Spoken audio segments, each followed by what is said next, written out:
Sebelum melanjutkan, jangan lupa subscribe dulu, terima kasih. Babak 34, musuh dimusnahkan seluruhnya dalam jarak yang sangat dekat. Malam semakin gelap, dan pohon belalang tua terdiam. Tiba-tiba, sesosok tubuh muncul di dinding salah satu sisi halaman.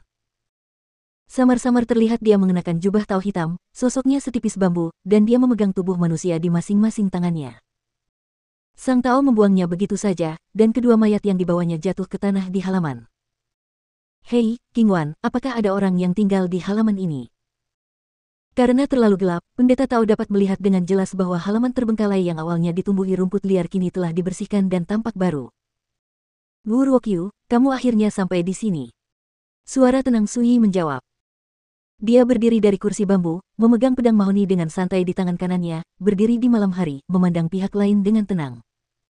Wu Ruokyu ini berusia sekitar 40 tahun, dengan kulit cerah dan janggut willow tergerai. Dia membawa pedang di punggungnya dan labu kulit kuning tergantung di pinggangnya. Siapa kamu? Bagaimana kamu tahu namaku? Begitu dia selesai berbicara, suara siulan bernada tinggi yang aneh keluar dari mulutnya. Namun setelah menunggu lama, tidak terjadi apa-apa seperti yang diharapkannya. Hati Wu Ruokyu mencelos, sedikit cemas, apa yang terjadi? Aku sudah membunuh semua mayat hantu itu. Tidak ada gunanya bahkan jika kamu meneriaki mereka. Sui berjalan santai di halaman dan berjalan menuju Wu Ruokyu. Siapa kamu? Wu Ruokyu berkata dengan tegas, matanya bersinar dengan energi, dan energinya siap untuk digunakan. Jangan gugup. Ada yang ingin kutanyakan padamu sebelum kita melakukan apapun. Ketika Sui berbicara, dia sudah tiba di tempat Wu Ruokyu berdiri. Baru kemudian Wu Ruokyu melihat dengan jelas. Di seberangnya ada seorang anak laki-laki remaja, mengenakan jubah kain biru dan membawa pedang kayu di tangannya. Dia memiliki sosok yang tinggi, dan aura di tubuhnya hanya mengalirkan darah tingkat. Wu Ruokyu segera santai dan menertawakan dirinya sendiri, berpikir bahwa aku menjadi semakin malu ketika aku hidup semakin lama, dan aku hampir takut oleh cewek yang bergerak darah. Dia meletakkan tangannya di belakang punggungnya dan berkata dengan dingin, anak muda, kamu tidak memenuhi syarat untuk berbicara dengan Wu. Pergi dan panggil gurumu. Saya ingin bertanya kepadanya bagaimana dia mengajar murid-muridnya. Tidak ada sopan santun sama sekali. Zombie hantu di sumur kehilangan kontak, dan bahkan King Wan bersembunyi, yang membuat Wu Ruokyu curiga ada master lain di belakang Sui. Sui menggelengkan kepalanya sambil tersenyum, jika memang ada seseorang di dunia ini yang bisa menjadi tuanku, Su, aku mungkin akan sangat senang. Sayangnya, sejauh ini aku belum pernah bertemu satupun. Mencibir. Mau kamu belum dewasa, dan nada bicaramu tidak kecil. Jika kamu tidak mengundang tuanmu, jangan salahkan tuanmu karena bersikap kasar padamu. Dan ketika energi di tubuhnya bergerak, terdengar samar-samar suara gemuruh dan genderang seperti gelombang pasang. Ini adalah kekuatan yang hanya bisa dikuasai oleh Ki Gathering Realm. Begitu seorang pejuang melakukan seni bela diri, ki dan darahnya berkumpul, mendidih dan terbakar. Dengan bimbingan Ki, selama pertempuran, setiap gerakan dapat diukur secara akurat seolah-olah diukur dengan penggaris, tanpa penyimpangan, dan kekuatan tubuh dapat dikontrol hingga tingkat yang paling indah. Wu Ruokyu berada di level Ki Gathering Realm, dengan kulit tembaga dan otot batu, tulang besi dan urat batu giok, jadi pedang dan senjata biasa tidak mungkin melukainya. Ada cibiran samar di bibir Sui, dan dia berkata, kalau begitu Su perlu melihat bagaimana kamu, karakter kecil di tingkat pengumpulan dan apertur Ki, bisa begitu kasar. Bertahun-tahun dan telah melihat orang-orang gila. Aku belum pernah melihat orang segila kamu. Wu Ruokyu tertawa dengan marah. Apakah Ki Gathering Aperture Realm merupakan peran kecil? Dengar, apakah ini yang orang katakan? Dia tiba-tiba melompat ke depan, lengan bajunya menonjol, dan mengulurkan tangan untuk meraih leher Sui. Ledakan. Seseorang di alam pengumpulan Ki tiba-tiba mengambil tindakan. Kekuatannya secepat guntur dan mendominasi. Momentum seperti itu saja bisa menakuti keberanian seseorang di alam pergerakan darah. Rencana Wu Ruokyu sederhana, pertama tangkap Sui, lalu paksa keluar master di belakangnya. Dia hendak menangkap Sui pada pandangan pertama. Pada saat ini, bayangan pedang tiba-tiba muncul di kedalaman pupil Sui, dan aura teror yang luas dan dingin muncul. Ledakan.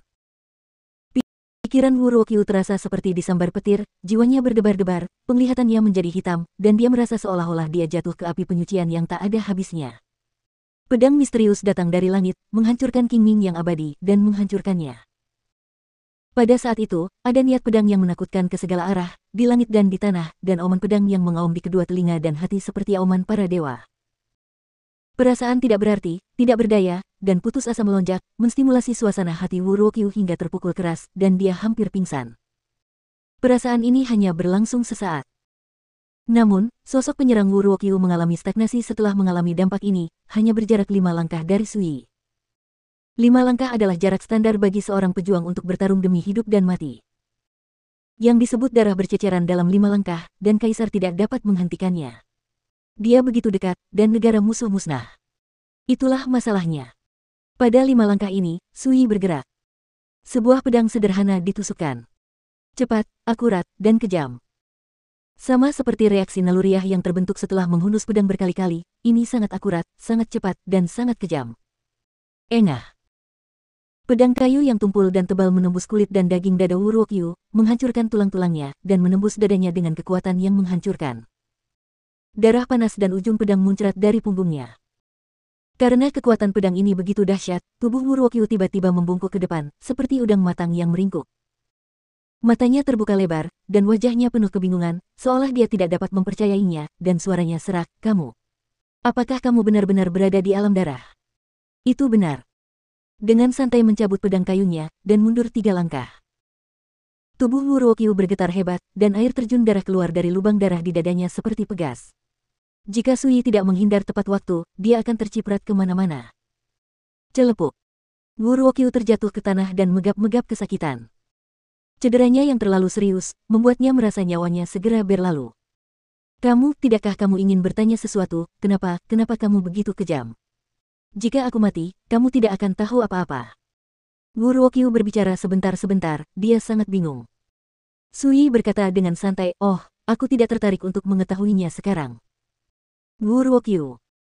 Dia sangat marah hingga dia mengeluarkan seteguk darah. Dia mengertakkan gigi dan mendesis dengan kejam, "Kamu merusak urusan penting tuanku, tunggu saja balas dendam." Setelah mengatakan itu, Wu Ruokyu terbaring di tanah, terengah-engah, dan mati. Mata lebar itu penuh keengganan. Mungkin dia tidak menyangka akan mati di tangan orang yang berdarah hanya dengan satu gerakan. Tidak tahan bahkan sedikit pun nafas, semangat prajurit dinasti Zhou ini benar-benar lemah. Sui menggelengkan kepalanya diam-diam. Sebelumnya, dia telah menggunakan nafas 9 pedang neraka dalam pikirannya. Meskipun gumpalan aura ini sangat redup dan ringan, alam pengumpul roh Wu Ruokyu bukanlah sesuatu yang bisa menolak, menyebabkan jiwa Wu Ruokyu menderita kejutan. Dengan memanfaatkan kesempatan inilah Sui bisa menusuk dadanya dengan pedang. Jika saya mengetahui hal ini, saya akan menghadapinya secara langsung. Meskipun akan sedikit merepotkan, dengan tingkat kultivasi saya saat ini dan ilmu pedang saya akan dapat membunuhnya. Seorang kultivator jahat. Dia telah menguasai banyak metode jahat, jadi dia tidak berniat bertarung langsung dengan lawannya. Siapa sangka pihak lain akan cukup bodoh untuk bertarung dengannya hanya berdasarkan kultivasinya, tanpa menggunakan teknik atau kekuatan rahasia yang kejam sama sekali. Sepertinya saya masih menganggap serius para penggarap jahat di dunia ini. Sui menertawakan dirinya sendiri. Memikirkannya sekarang, Wu Ruokyu tidak bodoh, tapi dia adalah karakter Ki Gathering Realm, dan dia telah meremehkan dirinya sendiri sejak awal sebelum dia bisa mencapai Blood Moving Realm. Terlihat bahwa kelemahan dalam budidaya memiliki keuntungan, dan dapat membuat lawan dipandang rendah dan ceroboh. Apakah kamu tahu sekte Wu Ruokyu? Sui memandangi pohon belalang tua tidak jauh dari situ. Melapor kepada guru abadi, saya tidak tahu tentang masalah ini. Bayangan merah muncul dengan panik di salah satu cabang. Dia menggosok pakaiannya dengan tangannya dan menundukkan kepalanya. Wajah cantiknya, yang sedikit gemuk seperti bayi, penuh kelemahan, ketidakberdayaan, dan rasa kasihan. Adegan di mana Wu Ruokyu dibunuh dengan pedang barusan terlihat di depan matanya. Jika dia tidak menutup mulutnya dengan rapat sebelumnya, dia akan hampir berteriak dari adegan berdarah itu. Sui tidak bertanya lagi, berjongkok dan mulai menggeledah barang-barang Wu Ruokyu. Pedang panjang bersarung, labu kuning, 3 lembar uang perak senilai 1000 tael, sekantong pecahan perak senilai sekitar 20 tael, dan sebuah buku menguning yang hanya tersisa beberapa halaman. Selain itu, tidak ada hal lain yang perlu diperhatikan. Menyingkirkan uang kertas dan uangnya terlebih dahulu, Sui mengambil gulungan yang sudah menguning itu. Gulungan itu hancur berkeping-keping, dan beberapa halaman tersisa berisi beberapa teknik rahasia kejam untuk membudidayakan hantu dan zombie, dan isinya sangat menyeramkan. Setelah membacanya dengan tergesa-gesa, Sui merasa kecewa. Bahkan di tangan orang-orang yang tidak bertanggung jawab, teknik rahasia yang terkandung dalam gulungan itu sangat vulgar dan konyol. Namun, Sui memperhatikan bahwa di akhir halaman terakhir buku itu, ada baris. Yin Samen, Wen Yunqi menyampaikan ini kepada muridku Wu Ruokyu. Sekte utama di belakang Wu Ruokyu adalah Sekte Yinsa, dan nama gurunya adalah Wen Yunqi. Saat dia sekarat, dia berkata bahwa aku merusak urusan penting tuannya. Dari sudut pandang ini, pemeliharaan serangga mayat hantu oleh Wu Ruokyu seharusnya berada di bawah instruksi dari Sekte Yinsa. Sui mengangkat alisnya sedikit. Dia punya firasat bahwa tempat ini jelas bukan satu-satunya tempat di mana Sekte Yinsa menyimpan zombie hantu. Dengan kata lain, harus ada tempat berkembang biak serangga, serupa di wilayah lain kota Guangling. Sambil memikirkannya, Sui telah merobek buku di tangannya menjadi beberapa bagian. Jika teknik rahasia jahat ini diperoleh oleh orang lain, itu akan menjadi bencana bagi satu pihak. Selanjutnya, dia mengambil pedang dalam sarungnya. Sarungnya terbuat dari besi hitam. Saat pedangnya dicabut, bau darah yang menyengat dan pembusukan menerpa wajahnya. Sui mengerutkan kening, menunjukkan rasa jijik.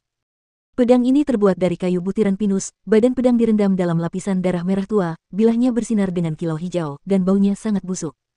Menggunakan darah seorang wanita yang belum meninggalkan istana untuk mengangkat pedang. Kultivator jahat macam apa ini? Sangat tidak berharga. Klik. Sui mengerahkan kekuatan dengan jari telapak tangannya, dan pedang pinus itu pecah menjadi serbuk gergaji, dan kemudian terbakar seluruhnya oleh api Sui. Yah, labu ini cukup menarik. Saat Sui mengambil satu-satunya labu kuning yang tersisa, dia akhirnya tertarik.